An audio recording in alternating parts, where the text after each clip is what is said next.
part of this first unit in the course, I have prepared a couple of presentations that include preliminary ideas about translation that might be useful for an approach to the study of translation from a theoretical standpoint, and I have entitled them Prolegomena to the study of translation.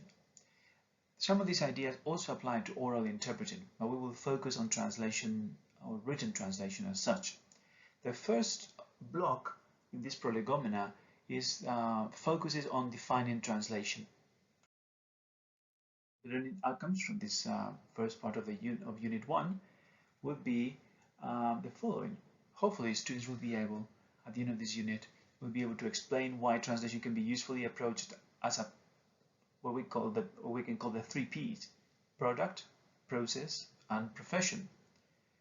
They will be able to identify key features of translation and exemplify or illustrate these key features of translation.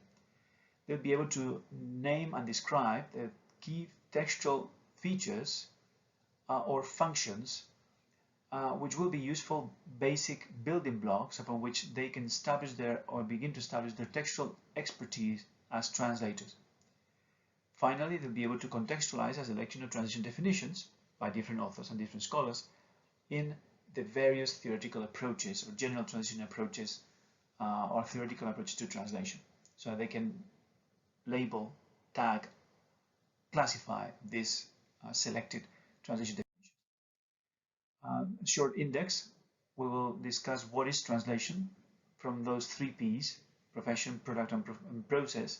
Then we'll move on to approach translation from single out from a classification of different features or basic features of translation. We'll look at communication as a key factor in understanding what translation is. We'll look at meaning and the importance of context. We'll look at cultural factors and the reception factor or element in translation. We'll basically look at text genre. We'll look at aim and nature of translation or the translation process in very basic terms. And then we'll look at different definitions of translation, selected definitions of translation versus the intersemiotic, interlinguistic, and interlinguistic translation definition by Jacobson in 1959. Then we will move on to look at translation as a linguistic activity by the Canadian linguistics, applied linguists Vinay and Abernett in 1958. Then we'll look at translation as communication, translation as a textual operation, and translation as a purposeful activity, which will tie in nicely with the functional approach that permeates the whole of this course and becomes the backbone, the theoretical backbone of my translation philosophy and translation training. So in this case, it will be an individual activity. I would like you to pause the video for a second and spend maybe a minute trying to come down with 2 or 3 keywords. If you were asked to define what translation is and distill what translation is to just 2 or 3 keywords, which ones would you write? Think carefully, because they have to encapsulate what you think translation is, and they could be the basis for a definition of translation. So stop the video now and write down 2 or 3 words. Maybe you've come up with words like languages, communication, or maybe you thought of, well, translation is about conveying a message, it's about meaning. Or maybe loyalty. You thought that translation has to do with someone being loyal, faithful to a message or an individual, maybe the source text author, whoever wrote that novel. I need to be loyal to him or her as the author. Or maybe you thought of equivalence. Translation is about achieving equivalent messages, equivalent meanings, or equivalent functions, or equivalent purposes. Who knows? But you come up with something at the end of the translation process that somehow has equal value or is recognized as an equivalent of a source text or a source material. Maybe you thought of free or literal, the eternal, traditional, dichotomic terms. On the one hand, we can translate freely, or we can translate literally. Or maybe you thought of culture. Translation is about cultures. Cultures in contact, or translators are bridges, human bridges between cultures. they promote understanding and communication. Or maybe you thought of style. How difficult is it to convey the voice of the author in translating a text, let alone the form, the style of that text, or should it even be conveyed? So maybe you came up with all the words that are equally valid as building blocks of a translation definition. If we look at translation from the point of view of just defining what translation is, we'll find that it's not as easy as we may have thought. We all have intuitive ideas about translation because we use language, and in your case, you're a bilingual or even trilingual, and you've already been doing some translation thus far. So, but if you have to sit down and write a definition of translation, it's not as easy as we think. So if we look at the dictionary, the shorter of Oxford English Dictionary, we find some interesting things about, under translation. The removal or conveyance from one person, place, time, or condition to another. Interesting. Transfer, transferal, removal of a bishop even from one see to another. So we see that one of the meanings of translation, one of the strands of meaning, has to do with movement, the conveyance from point A to point B. Second, we look at the actual proper definition that might be more applicable to what we're doing here. The action or process of expressing the sense of a word, passage, etc. in a different language. Also the product of this, a version in a different language. So as we can see, the dictionary definition of translation focuses on the action or the process of reformulating the sense of a word or a passage from one language, from language A to language B. And it also focuses on the product, the textual product of this process. So we can count translations. That's one translation, that's two translations. So we have another interesting, a couple of interesting insights: process, product, meaning, etc. So if we continue from the dictionary, we can echo what Shuttleworth and Cowie said in 1997 in their useful key terms of their book on the key terminology in translation studies, the academic discipline that focuses on the study of translation phenomena. When they said, translation is an incredibly broad notion which can be understood in many different ways. For example, one may talk of translation as a process or a product, identifies subtypes as literary translation, technical translation, subtitle, and machine translation. Moreover, while more typically it just refers to the transfer of written texts, the term sometimes also includes interpreting. So as we can see the process, the product. We can look at different ways of classifying translation according to different aspects like topic, technology involved, medium, etc. We will look at definitions as classifications of translation in the B block of Unit 1. But suffice it to say, and we made the point across, that we have a complex problem in our hands. We have to come up with a definition of translation. And many of these such definitions have been put forward. Obviously, we'll look at some of them at the end of the unit.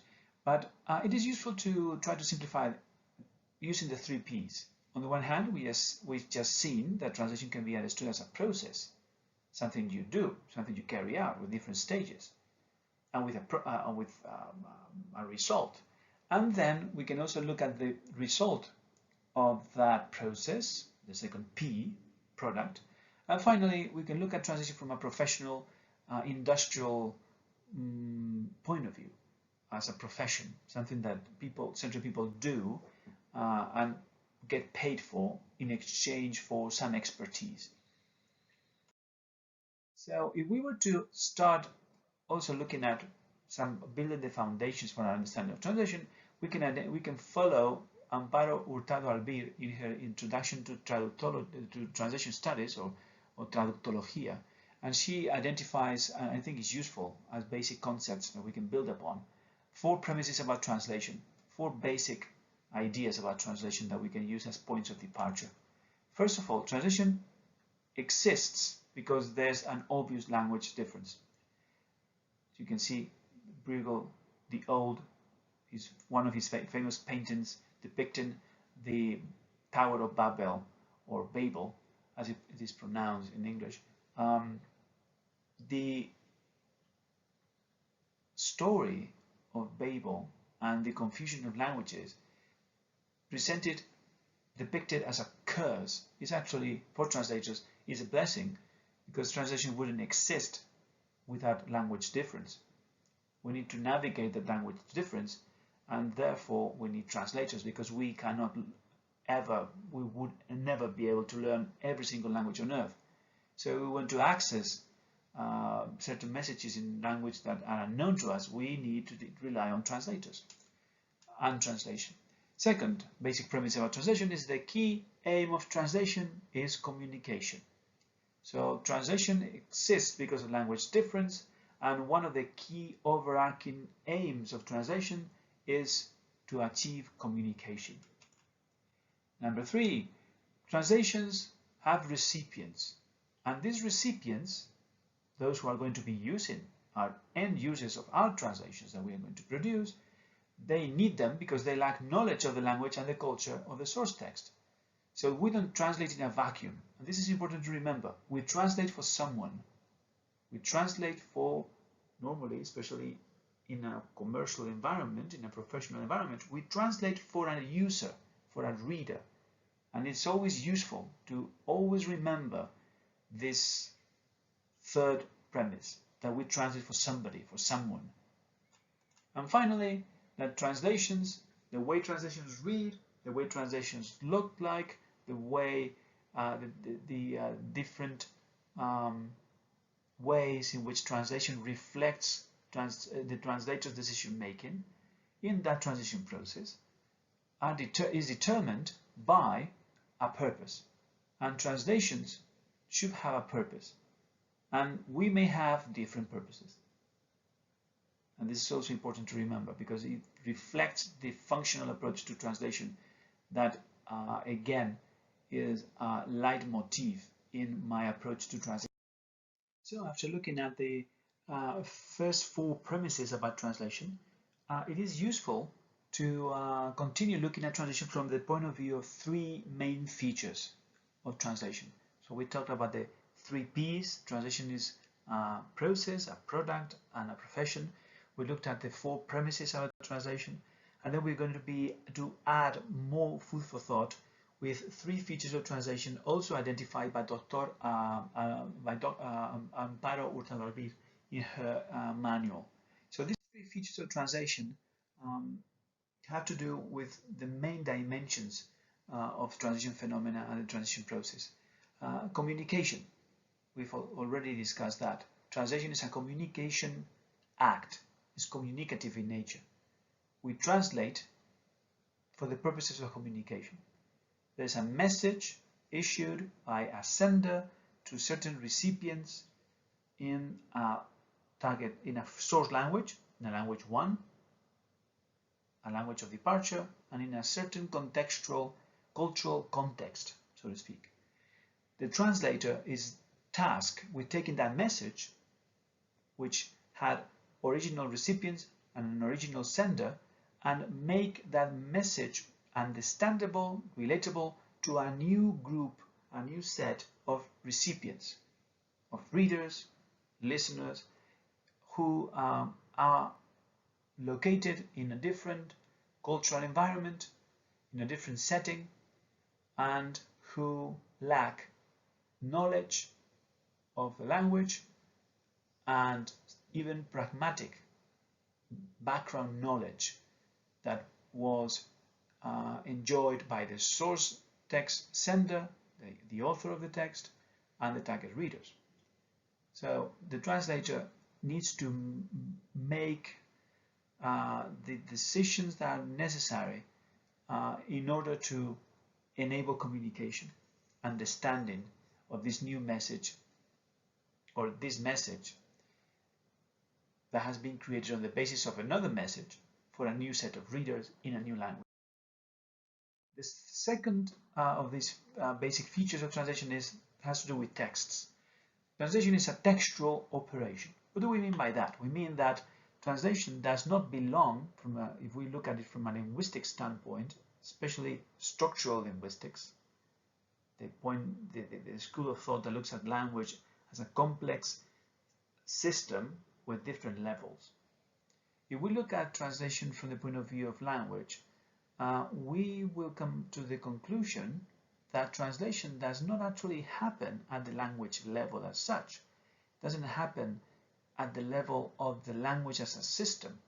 We're not translating the whole of the English language into the whole of the Spanish language when we undertake a translation project from English into Spanish. What we are doing is translating contextualized offers of information, not isolated units without context. We translate texts.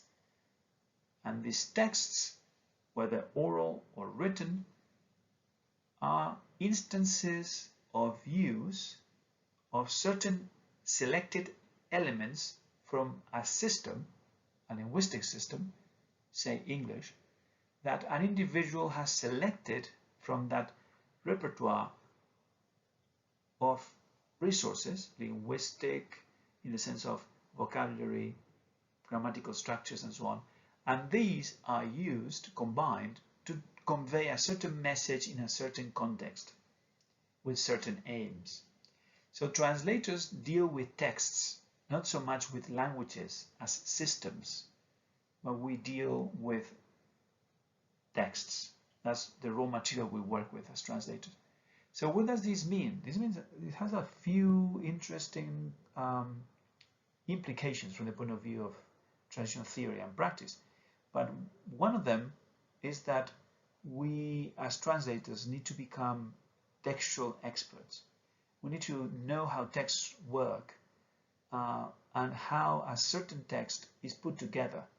And we need to master the techniques of texture, how texts stand together as units, and the terminology varies, but we need to know about, for instance, cohesion, what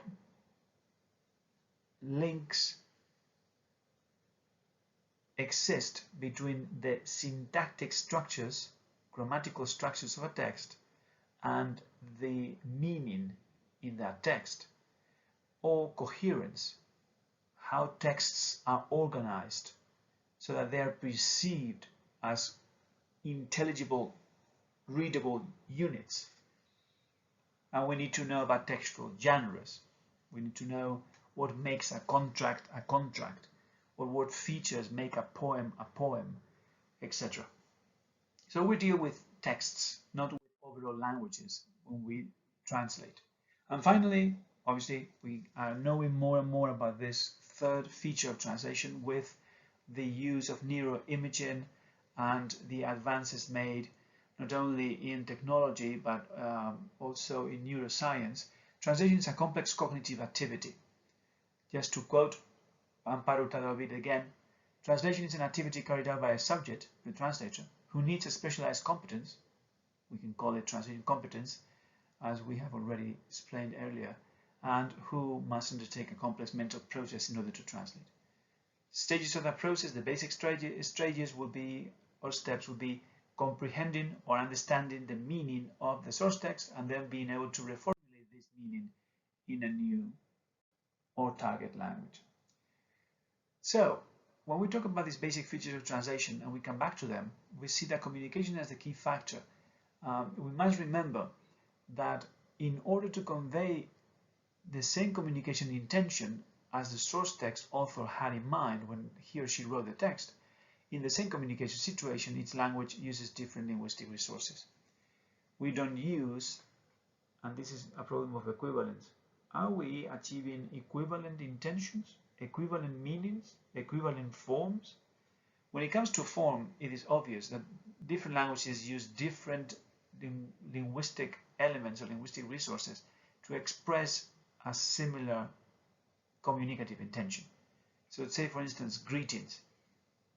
Different languages have different ways, let's say, of expressing or offer different possibilities for speakers to convey the idea of "I'm happy to see you," you see. Or in certain communicative situations, like when someone sneezes. Different languages have different formulae or different resources as well. We need to be aware of those, and if in a certain situation we were to translate literally, just by word for word taking the meaning of the words or the resources used, say for instance when someone sneezes into another language, then obviously the communicative results will be much different. And I always mention this. This example comes to mind often in the third installment of the Indiana Jones movies. The two main characters, Indiana Jones and his father, Dr. Henry Jones, played by Harrison Ford and Sean Connery, respectively. There's a moment in the film when both actors, their characters have to decide.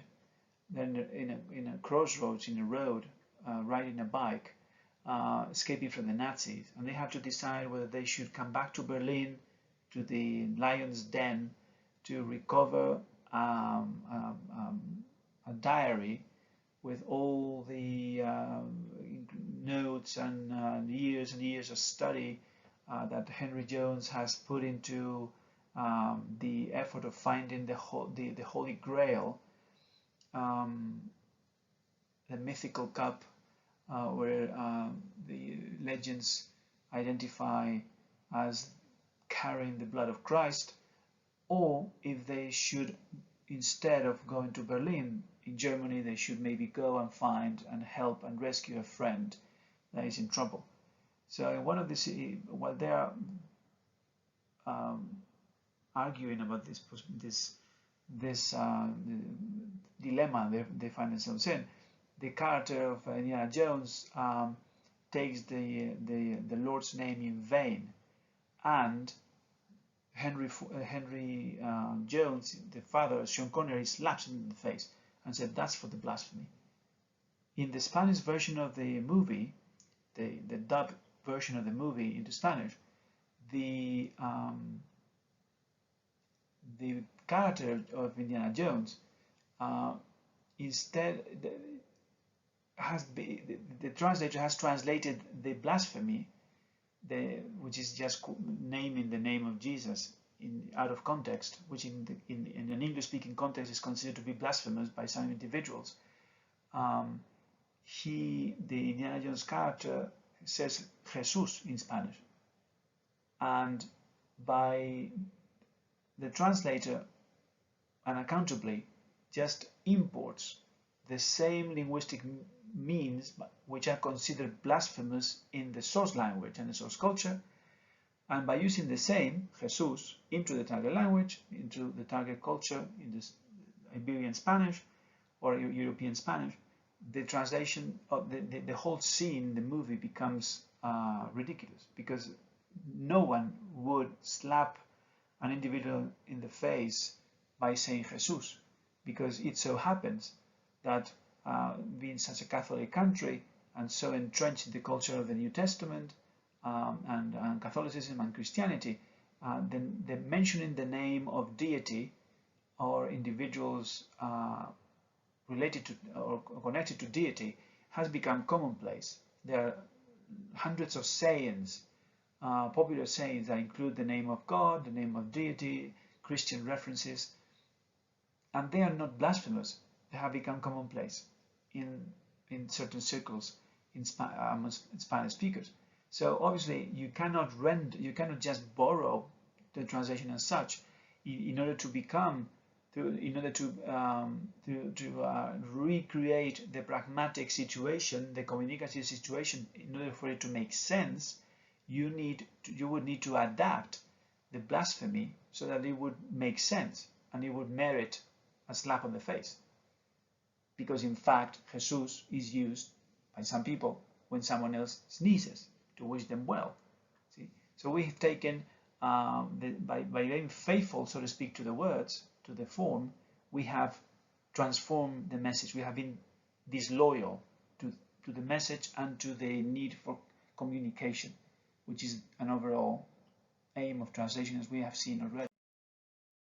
So if we look at meaning, we need to remember, like in this Indiana Jones example, that context is important, and that we are not there as translators only to look at the dictionary, at a bilingual dictionary, and just come up with meanings, you see, because we need to look at context, and the meaning of words as used in the source text is updated by the context.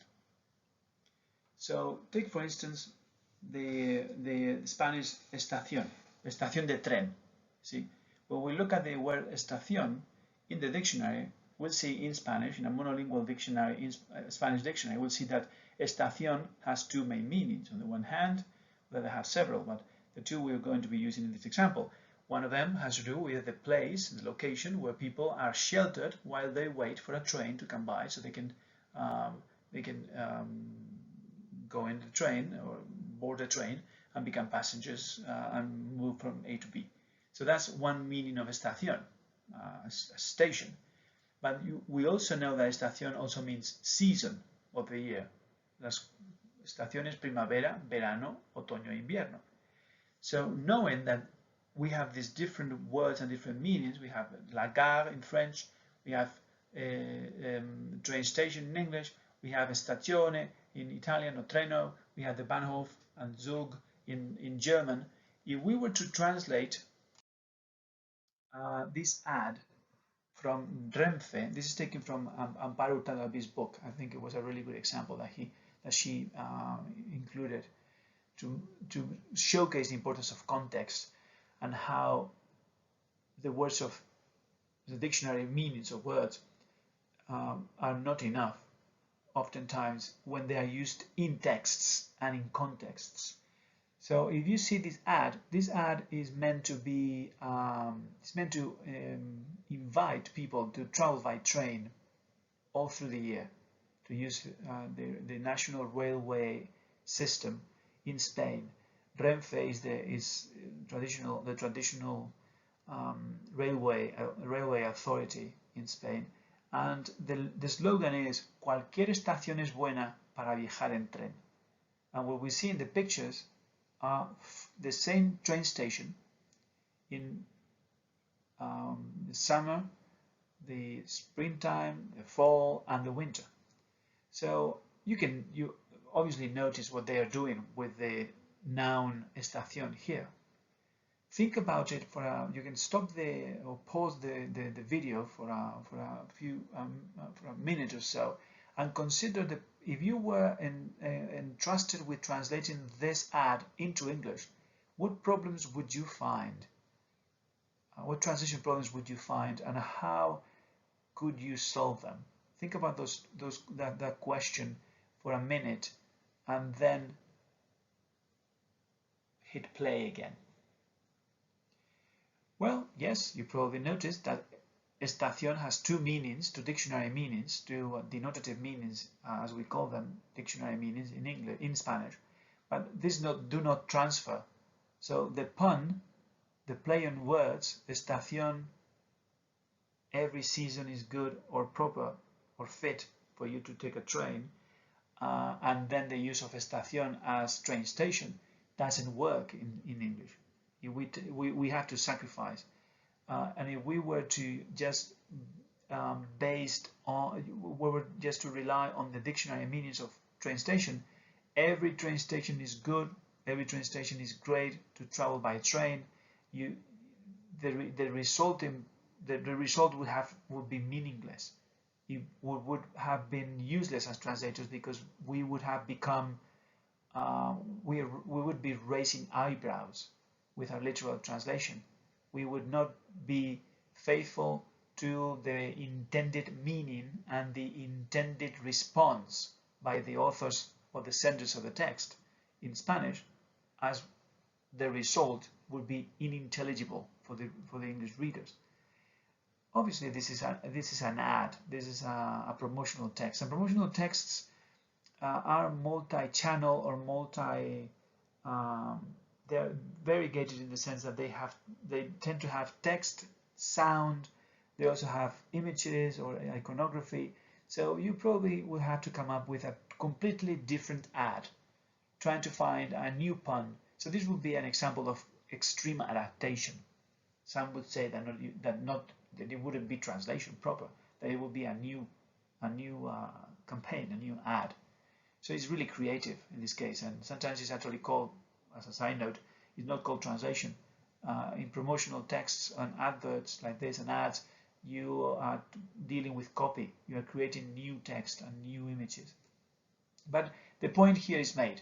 You cannot rely on the meaning of words as you find them in the dictionary. You cannot just uncritically replace estación and use train station, because we are not achieving communication. We are not producing a meaningful text for the readers, the target readers, and because the use of estación has been updated by its insertion in a text and in a wider context.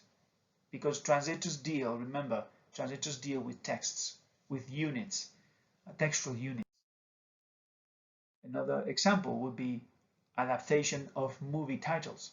So when it comes to translating, Hurtado reminds us that the translator, with his recipient or intended user in mind, has to solve problems derived from the discrepancies existing between both source and target culture or context.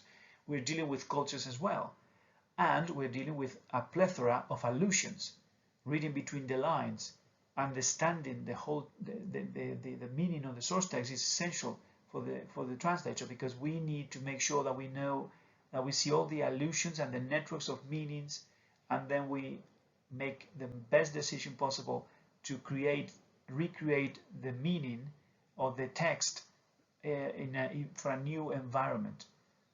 So if you look at this movie, the movie flashed away on you see the original English name of this animated movie. You may have seen it or not. But in this case, what we have very simply, you can Google it, but this flashed away movie, what we have is a pet, a mouse. He's the protagonist, and he somehow ends up being flushed down the toilet of his posh upper class owner's home in London, and he goes down the tube, down the drain, down the sewage system, and he finds that he is stranded in a reduced copy of the City of London in the sewage system, and all sorts of rats and mice and other creatures live there, and the story moves on from there. If you look at the title, a translator would be aware that flushed away is not only a pun but also an allusion. We have an allusion to the movie starring Tom Hanks called Cast Away, when the protagonist, played by Tom Hanks, goes down, his FedEx plane goes down, and he's stranded in an island for years. So in this case, we have that play on words with being flushed under toilet, and then we also have the castaway reference. And to the right, you see both the titles of the European Spanish on the right, Ratónpolis, and Lo que el agua se llevó for the Mexican version. Do you see what they did with the allusion? So you see, have they been faithful to the form as such? Are these literal translations or are they adaptations? You can also consider, do the translations do justice? Do they do justice to the source text, to the intention, the rhetorical intention and communicative intention of whoever wrote the title for the movie, the original movie, the English movie? And you can come up with a yes for both answers, for both cases. Not to the form, no, they haven't been faithful to the form, but they have tried to emulate, recreate the allusion in the source text. There's an allusion to a movie that hopefully is familiar to the audience, and they will chuckle when they see it because they recognize the pun. You see, on the one hand, the translator or adapter in the Mexican version decided to connect the movie to Gone with the Wind, a movie that has been in the headlines of late, an adaptation to the big screen of a novel from the North-South, the Civil War, and with a matter of slavery and so on in it. In Spanish, traditionally, that movie, Lo que el viento se llevó, it has been translated as Lo que el viento se llevó. So in this case, you see Lo que el agua se llevó. The translator has been faithful to the rhetorical intention. There's an allusion there and a new play on words, in this case with water and with a movie, the Hollywood component and a trace of the actual movie plot. In Ratonpolis, the focus has been turned to the city. And Ratonpolis is also an allusion to an avant-garde black and white movie, early science fiction, pioneering movie called Metropolis. So as you can see, these are two good examples of how translators have to navigate discrepancies between cultures, and sometimes they have to depart from form or literality in order to become communicative, to be meaningful, and for the new audience. And they have to come up creatively on occasion. They have to come up with new ways of being faithful to whatever the rhetoric intention, the purpose of the original was in the source language. So, just to drive the point home, this connects with Ferdinand de Saussure as the father of structural linguistics, when he identified linguistics with this structural way of looking at translation, languages as systems, complex systems that have different layers or different components or different aspects. On the one hand, he is remembered by his theory of the sign, in which he he underlined the duality of the linguistic sign. On the one hand, we have what we mean, what we refer to in the world, say for instance, and on the other we have a combination of sounds that we have decided that it's used to signify that. So we have the signifier, whatever is signified, and the signifier. We say table in English, that's the signifier, and for us, when we listen or hear or read table, we know that it refers to a contraption that's used to lay objects on. It could have maybe 4, maybe 3 legs. It has a surface and so on and so forth. It's made of wood, etc.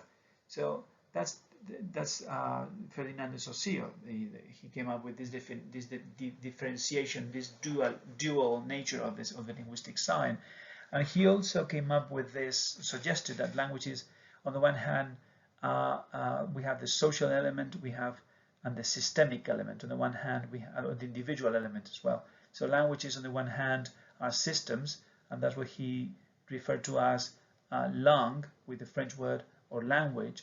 The English language is a system with rules, with a vocabulary, with spelling. And then on the other hand, we have parole, or speech, or el habla, el acto del habla in Spanish. We have instances of use in which users of a certain language system select certain elements from the system, from that repertoire, and they use them to convey messages in a context, in a certain situation. So translators move, or we as translators would work in the parole, in the speech, in the textual dimension, not so much in the language dimension, because that's basically what we have seen. Translation as a textual operation. We deal with texts. We don't deal with languages only. We deal with instances of use, contextualized usage of certain aspects, certain resources from language systems that an individual has used in a certain context. And we need to be aware of that context, and we need to make sure that we transfer that to a new context in a meaningful way. So we need to become textual experts. We need to know how cohesion works, how coherence works, what language functions are used in texts.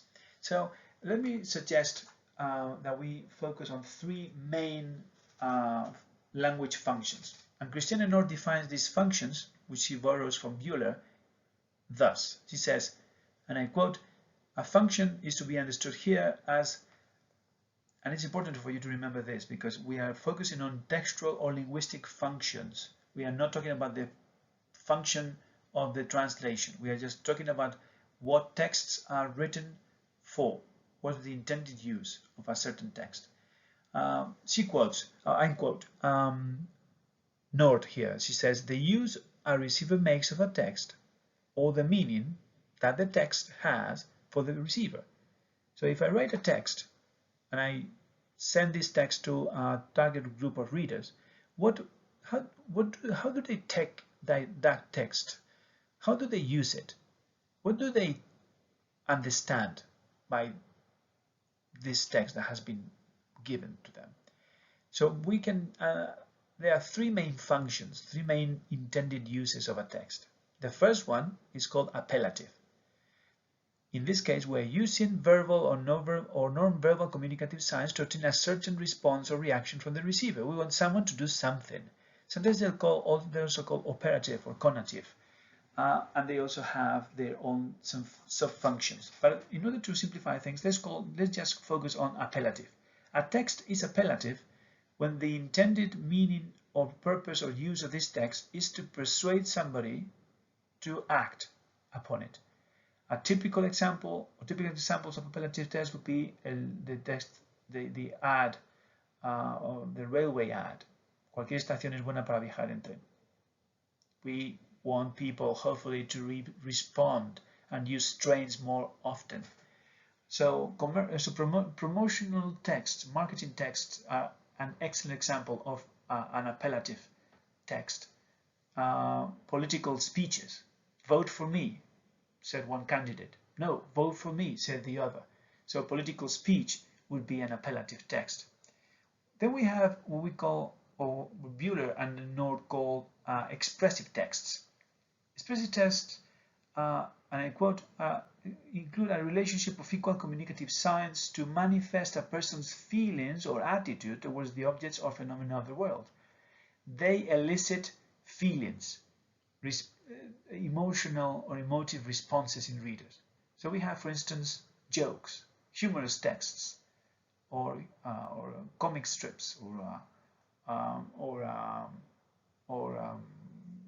sitcoms. Those are, that's an example of feelings. Also, you can find aesthetic texts in which the language is used for as an end in itself, with aesthetic purposes, like poetry, literature. So expressive texts are there to generate emotion by the use of language or nonverbal elements. And then we have what we call phatic or referential, or for simplicity's sake, we can call it informative. Texts that use verbal and nonverbal signs to refer to objects or phenomena of the world, or a specific world or context or subject. Examples of text like this could be a Wikipedia article. We're going to find information, dates, names, events, data. So information is key in phatic or referential or informative texts. And we have certain subcategories. For instance, informative, facts, state of affairs unknown to the reader, like news, data. Or metalinguistic, for instance, if you look up a description of a certain language in a grammar book. So the metalinguistic function will be the use of language to describe language. In grammar books, we find that. Directive texts would be texts including instructions like recipes or user manuals. See? They give you steps to achieve a certain result or complete a certain process. Didactic texts. In a certain field of learning, we look at a textbook. The textbook includes the didactic function because they are teaching us a subject, specialized subject. So these three main textual functions, are they isolated, or can they, or self-contained? No. We could find a text that has a combination of all three, or that is, or has a dominant function and maybe a sub-function. So we could find a text that is mainly referential or informative, and then has an appellative component to it, but it's not the dominant function. Or we could find a poem that it's also informational, or a poem that is also appellative. So with this description in mind, appellative, expressive, or phatic, let's see some examples. I have a few texts here, and the idea will be to identify what functions do these texts have in your view. Are they appellative? Are they expressive? Are they informative? And why? Do you have any, can you find any textual markers, any linguistic or non-linguistic elements in the texts that actually point to or provide you with the evidence you need to identify them as such, or to identify the functions as such? So what are the intended uses of these texts? Let's have a look at the texts. Text 1 is a comic strip. So pause the video and contemplate for a second. What do you think about this? What function or functions do you find here, and why? Yes, this comic strip, we would say that this text is mainly expressive because it is intended to create laughter, or is a humorous text which is intended to fulfill, to transfer, to convey the attitudes of the author regarding the world and maybe elicit certain emotions in the reader. We find a combination of text. We also have a combination of situational components, because we see animals that are attributed the human endowment of thought and reflection. We are also looking at drawings. So the combination of text, drawings, we see that this is a comic strip. We recognize the elements, the clear elements of a textual genre. So it's clear that we have a mainly expressive text in our hands with text 1. Text 2, we have an ad. We have an ad for a certain luxury product, in this case a watch. So the same thing, stop the video and try to think, is this an appellative text? Is it an informative text? Is it an expressive text? Why? What evidence from the actual text can you single out as the basis for your decision? Yes, you would be right in saying that this advert, just by virtue of the textual genre, is an appellative text. The authors of the text, the senders, intend people to become aware of this product they are offering, and hopefully they intend to foster or induce people to purchase the object or the item. We have a combination of images, obviously from the item, worn on the wrist, and then if you thought that this information, then you were right. I would say that one way of looking at this text from a functional standpoint is to say that this text has a dominant function, which is the appellative function, because it's meant to induce or to invite the reader to purchase a product. So it's persuasive in that regard, so it's appellative, and that would be the dominant function. But then we have a secondary function, because we have information as well. If you look at the text carefully, you see the power of precision. We have a slogan there with a triplock, winding crown, and a unidirectional rotatable bezel. The Rolex Submariner is a timepiece 1,000 feet above. So we have information.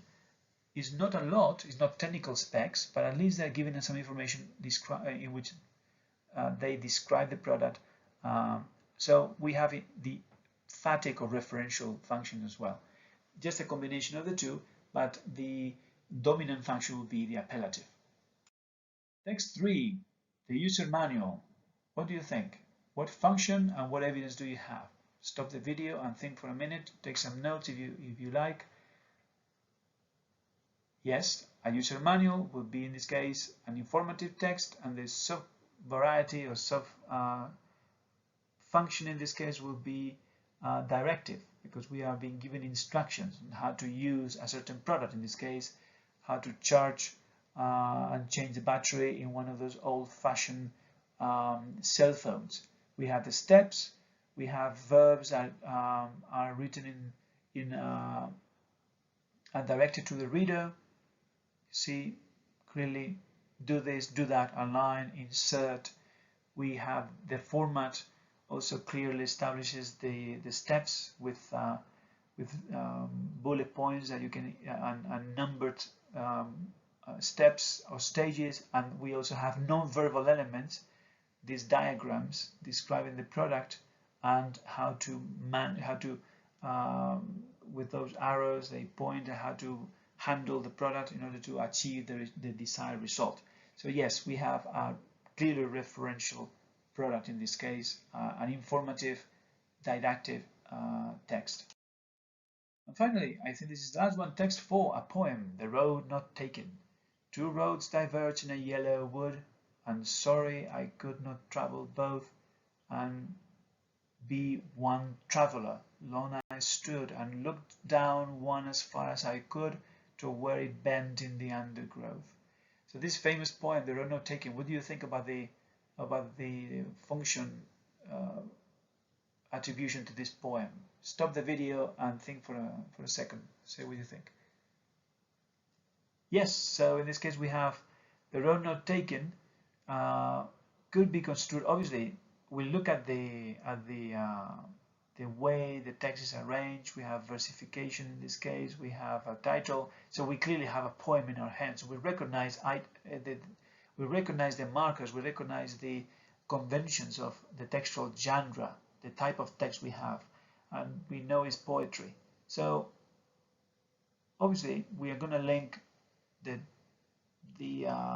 recognize the use of a certain textual genre, a text type, to a certain typical function.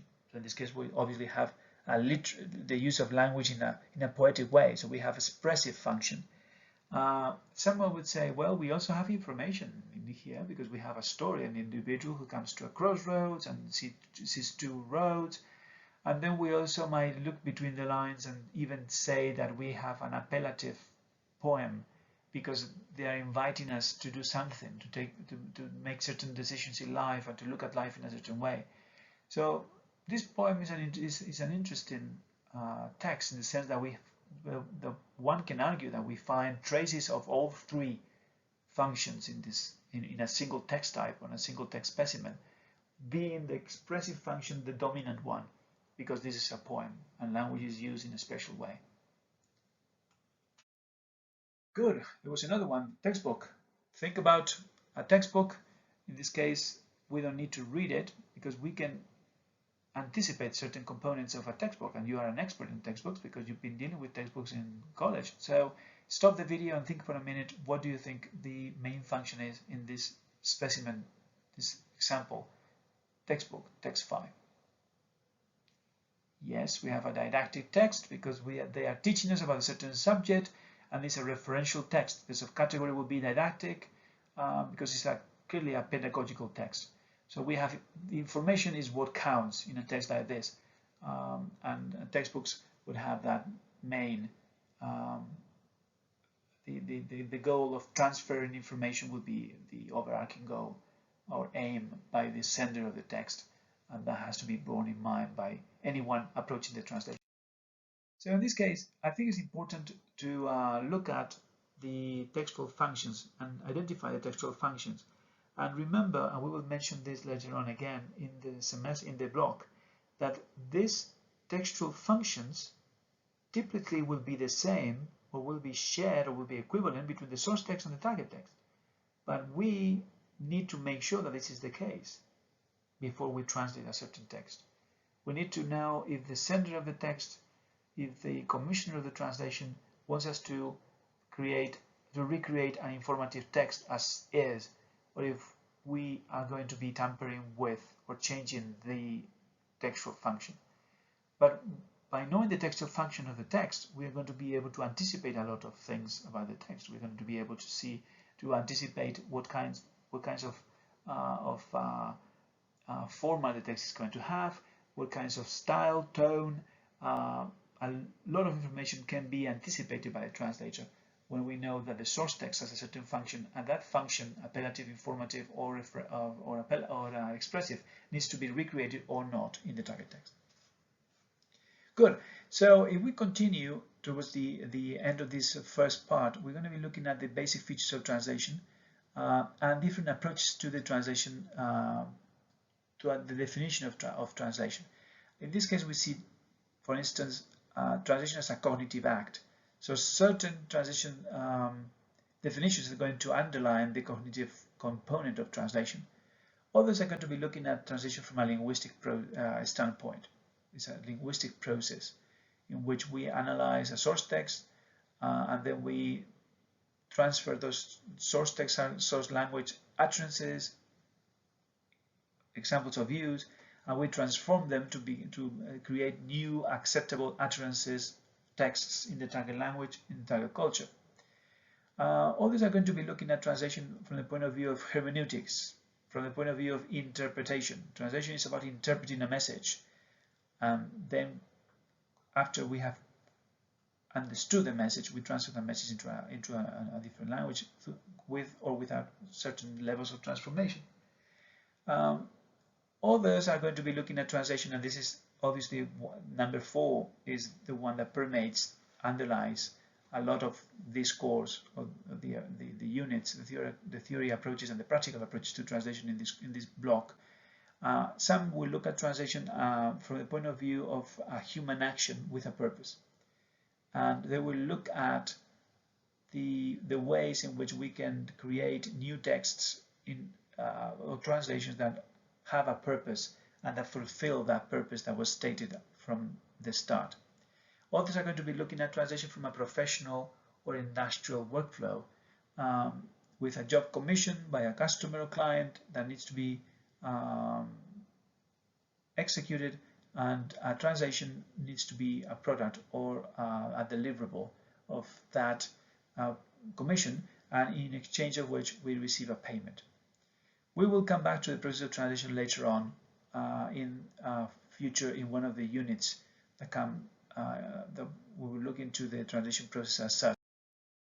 Look, now we're going to be looking at certain definitions of translation, just selected definitions, and these definitions can be classified under certain headings. Some of them are going to be linguistic based, so they're going to be looking at translation as a transition between language A to language B to express an equivalent reality. So linguistic definitions. Then we'll also see some definitions emphasize the textual, and this is important for us because we have discussed that translators from a structural point of view, we work at the level of speech or text, not so much the level of the language as a system. So those definitions will underlie the textual component. And finally, there's the communicative strand in translation, in our understanding of the translation phenomena and the translation process, also underlies some of these definitions, which see translation as an act of communication and not so much an act of language exchange. One of those definitions is a classic definition by Jacobson, Roman Jacobson, the famous Slavic linguist who spent most of his career in Harvard. And he's famous for his 1959 seminal paper on the linguistic aspect of translation, in which he identified 3 types of translation. The first one, according to Jacobson, was intralingual translation or rewording. This involves, for Jacobson, involves an interpretation of verbal signs by means of other signs of the same language. Intra, note the intra component. We haven't left the language. An example of this would be rephrasing of the King James Version of the Bible to make it intelligible for young readers, or a version for kids of Don Quixote in Spanish. You see, we haven't changed language codes. We are using the same language, but we are just rephrasing or rewording a message in English to make and then we rewrite it into English. We haven't left there's no source language and target language. It's the same language. Then he talks about interlingual translation, or translation proper, what we understand as translation, which is an interpretation of verbal signs by means of other languages. So what we have in this case is typical translation. We read a message in English and we convey that message into Spanish, interlingual, between languages. And finally, he discusses what he termed intersemiotic translation. Semiology is the branch, the academic study of signs. So in this case, what we have is what he called transmutation, the interpretation of verbal signs by means of signs of non-verbal sign systems. So this could be, for instance, a message being written in English and then transferred to Morse code, or transferred to the braille, so that people that cannot see can read with the tips of their fingers. So in this case, we have a change. The meaning is being transferred from one set of signs to another. And this is quite an interesting variety of translation. And as you can see, he had threefold definition of translation and quite broad. Then if we look at different examples of intralingual translation, you have adaptations of books like Harry Potter, translated or intralingually or intralinguistically from British English to American English, for instance. And we have even two different titles: Harry Potter and the Philosopher's Stone in the US, and Harry Potter and the Sorcerer's Stone in the US, and in the UK, the Philosopher's Stone. So we are bound to find lexical changes, biscuits, cookies, football, soccer, etc. We haven't left the English language, you see.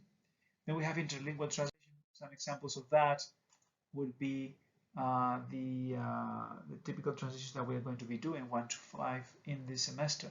And finally, intersemiotic translation, an oral text interpreted to sign language and vice versa, or written instructions for assembly of a piece of furniture transferred from images or figures to language, or the other way around. If you've ever purchased a piece of furniture, a furniture product in IKEA, you see that they have no words. Imagine they had in Swedish a description of how to assemble one of their products, and that this was translated into pictures once, so they can save money in linguistic translation just by using pictorial representations of the different steps in assembly. As I said, a text transcribed to braille, so people can read them, etc. Good. So we will look at more definitions of translation. These linguistic approaches view translation as simply a question of replacement of linguistic units of source text with equivalent target language units with a reference to factors such as context or connotation. Those would be definitions that are basically traditionally linguistic, and they were found in 50s and early 60s as the dominant ways of looking at translation. We just take linguistic elements in a text and we replace them simply with equivalent components, linguistic components in the target language. So we have one of these definitions be the direct and oblique translation by Vinay and Del Belnet, in which it might be possible, obviously sometimes, and some other times might not be possible with languages that differ between them, and that is both culturally and from the point of view of grammar, style, word order, etc. Good. The textual approaches. That's just to exemplify the textual approaches. I have these two definitions here, one by Catford, which is also a little bit obviously linguistic, and then by House in 1977. The definition by Catford states the replacement, translation involves the replacement of textual material in one language by equivalent textual material in another language. So you see the replacement component. This is more linguistic than textual, you see, because the examples that we noticed is that exemplify that in order to achieve communication, it's not just a matter of replacing, but what do we replace and for what? so that the translation can be meaningful. Then House states that translation also involves the replacement of a text in the source language by a semantically and pragmatically equivalent text in the target language. Note the improvement here is not just equivalent textual material just as such, but it has to be semantically, from the point of view of meaning, and pragmatically, the context, equivalent. So remember, for instance, the translation adaptation of Flashed Away into Ratónpolis or Lo que el agua se llevó. We find semantically they might depart, but pragmatically they are more equivalent in that sense, because they include the allusions, they include the contextual components, etc. What about communication-based approaches? So for instance, Naida and Tapper, for instance, in 1969, they looked at translation from a communication standpoint. Translation consists in reproducing in the receptor language the closest natural equivalent of the source language message, first in terms of meaning, and second in terms of style. They were translating the Bible mainly. Eugene Naida was a translation theorist and a trainer of Bible translators. So they were dealing with translating the message of the New Testament and the Christian scriptures for native cultures in different countries and different territories. So interestingly enough, the basis of communication sometimes will come at the expense of a sacrifice or a loss in terms of formal correspondence. We will have to tamper with the form in order to create equivalent messages and find the closest natural equivalent. A prototypical example was the reference to the Lamb of God in the Jewish scriptures in the Old Testament. In order to make that intelligible for a hypothetical culture with no knowledge or familiarity of lambs, we have two options.